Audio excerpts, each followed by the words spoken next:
Israel और Hamas के बीच का युद्ध जितना पुराना होता जा रहा है उतना ही घातक होता जा रहा है। रॉकेट, तोप, मिसाइलों और विस्फोटक ड्रोन से मची तबाही ने गाजा को पूरी तरह से तबाह कर दिया है। गाजा में हर तरफ इजरायली सेना द्वारा मचाई गई तबाही के निशान मौजूद हैं, लेकिन बावजूद इसके दोनों खेमे आमने सामने हैं और अभी भी जंगी हालात जारी हैं। एक तरफ जहां आईडीएफ गाजा में आगे बढ़ रही है, वहीं फिलिस्तीन के आतंकी गुट एकजुटता दिखाते हुए इजरायल पर जमकर बरस रहे हैं।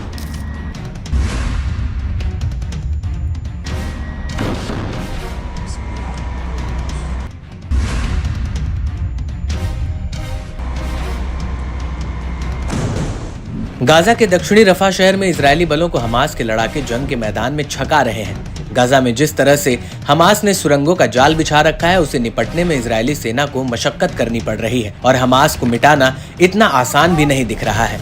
इस बीच पूर्वी इजरायल जनरल यित्ज़हाक ब्रिक ने एक इंटरव्यू में नेतन्याहू की सेना पर बड़ी टिप्पणी की है। उन्होंने कहा कि इजरायल गाजा पर हमला करने और उस पर कब्जा जमाने के अपने मकसद से भटक गया है। इस जंग में इजरायल को कई मोर्चों पर नुकसान उठाना पड़ रहा है। इजरायली सेना अभी तक हमास के लड़ाकों की कई सुरंगों को अभी तक खोज नहीं पाई है। इसके अलावा पूर्व जनरल ने कहा कि गाजा पर कब्जा केवल पीएम नेतन्याहू अपने शाख के लिए करना चाहते हैं। उन्होंने रफा में किए गए इजरायली सेना हमले को भी शर्मनाक बताया है। बता दें कि ब्रिक इजरायली सरकार और आईडीएफ दोनों के प्रमुख आलोचक हैं। इसी कड़ी में हमास के लड़ाकों के पक्ष में बोलते हुए उन्होंने कहा कि हमने 20 वर्षों में सेना की क्षमता को इस हद तक कम कर दिया है कि वह हमास को नहीं हरा सकती। ये एक रणनीतिक हार है जिसे इजरायल ने अपनी स्थापना के बाद से नहीं देखा है।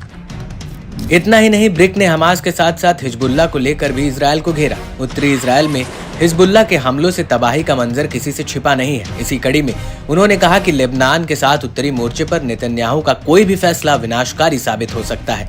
इजरायली सेना वर्तमान में हिजबुल्लाह की मिसाइलों और ड्रोन को रोकने में असफल रही है। अगर इजरायली ठिकानों पर दर्जनों रॉकेट, ड्रोन और मिसाइलों के बजाय हजारों रॉकेट दागे गए तो इजरायली सेना का क्या होगा। बता दें कि उत्तरी इजरायल में हिजबुल्लाह के हमलों के आगे आईडीएफ को संभालने का मौका भी नहीं मिल पा रहा है।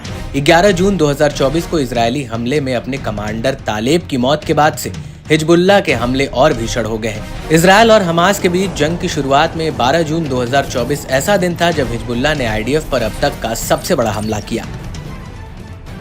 इस हमले में हिजबुल्लाह ने इजरायल पर करीब 200 से ज्यादा रॉकेट दागे थे। हिजबुल्लाह का ये हमला इतना भयानक था कि उत्तरी इजरायल में सायरन की गूंज चारों तरफ सुनाई दे रही थी। अपने कमांडर की मौत के बाद से हिजबुल्लाह के हमलों में और तेजी देखी गई है, क्योंकि ठीक एक दिन बाद यानी 14 जून 2024 को हिजबुल्लाह ने गोलन हाइट सहित 15 इजरायली ठिकानों को निशाना बनाया था।